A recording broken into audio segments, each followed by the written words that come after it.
Bonjour, je suis Jean-Joseph Lecomte, coach consultant en transport de voyageurs et de marchandises. Aujourd'hui, je suis heureux de vous présenter un exemple concret de création réussie d'une société de transport autocariste que j'ai accompagnée du tout début jusqu'à l'obtention de la licence transport. Il s'agit de Beno Voyage, dirigé par Jasmin, un entrepreneur dynamique que j'ai eu le plaisir de guider à chaque étape. Rédaction des statuts, assemblée générale, montage du dossier grillade et bien sûr l'obtention de la licence de transport de voyageurs. Dans cette vidéo, nous allons découvrir son parcours et ses motivations, retracer l'ensemble et toutes les étapes de la création, visiter son autocar et discuter de ses projets pour les mois à venir. Cette interview est destinée à tous ceux qui rêvent de se lancer dans le transport mais ne savent pas par où commencer. Nous allons voir, c'est possible et c'est très concret, on y va.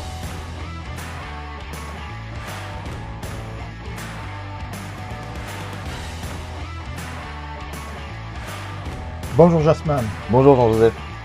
Bon, donc nous allons faire une petite interview à propos de ton lancement de Beno Voyage et je vais te poser quelques questions à ce propos. Avec plaisir. Eh bien, c'est bien. Peux-tu te présenter en quelques mots? Donc Jasmin, 35 ans, marié, 2 enfants et gérant de la société Beno Voyage depuis le mois de janvier de cette année. D'accord.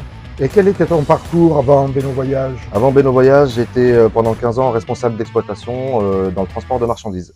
D'accord.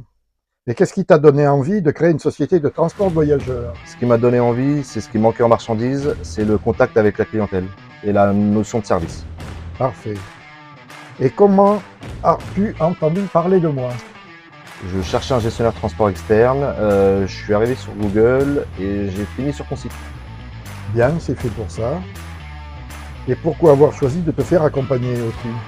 Parce que je n'avais aucune expérience en création de société, pas beaucoup d'expérience dans le voyageur, donc il m'a paru tout à fait légitime de me faire accompagner.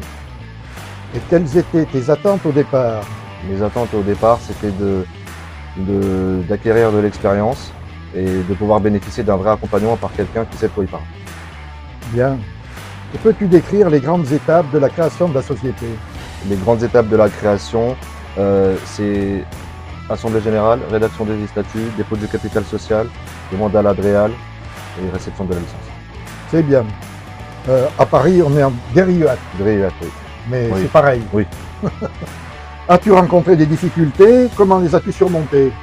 Je n'ai pas rencontré de difficultés particulières, hormis l'acquisition du car, enfin, le fait de trouver un autocar, parce que le marché de l'autocar d'occasion est très tendu. Je comprends. Et que retiens-tu de cette phase de création?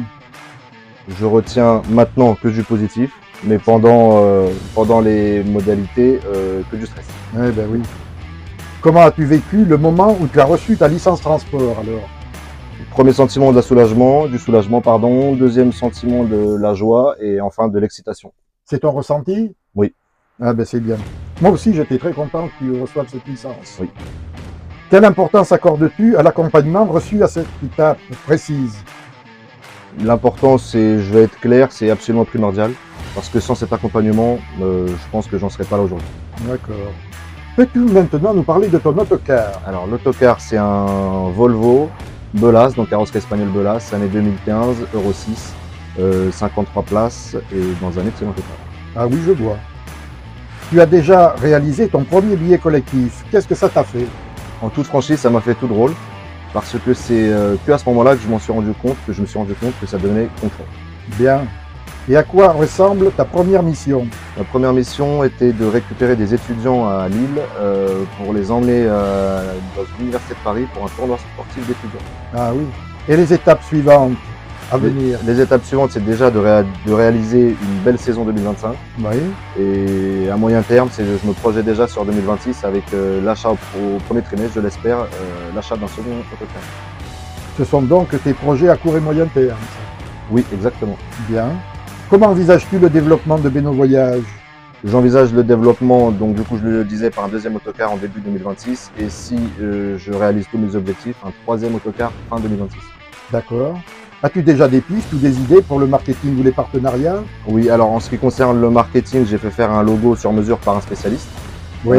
Au niveau des partenariats, je suis déjà en partenariat avec 2 autocaristes parisiens et je suis en pourparlers avec des agences de voyage. D'accord. Envisages-tu de continuer à te faire accompagner pour ça? Ah bah pour moi, on n'est qu'au début de l'aventure et j'espère bien pouvoir bénéficier de ton accompagnement pendant un petit moment. D'accord. Si tu devais résumer mon accompagnement en quelques mots. En quelques mots, c'est professionnalisme. Tu m'as apporté de la sérénité que je n'aurais jamais eu tout seul et que du positif. D'accord. Un conseil que tu donnerais à un futur créateur de société de transport? Alors le conseil peut être un peu paradoxal, c'est foncer mais réfléchissez quand même. D'accord. Que dirais-tu à quelqu'un qui hésite encore à se lancer? Contactez Jean-Joseph. Ah ben c'est gentil, merci C'est honnête, beaucoup. c'est honnête. D'accord. Eh ben, je te souhaite pleine réussite. Merci beaucoup, c'est grâce à toi, c'est Oui. en partie grâce à toi. Merci. Et au plaisir de continuer. Merci Jean-Joseph. Au revoir. Au revoir.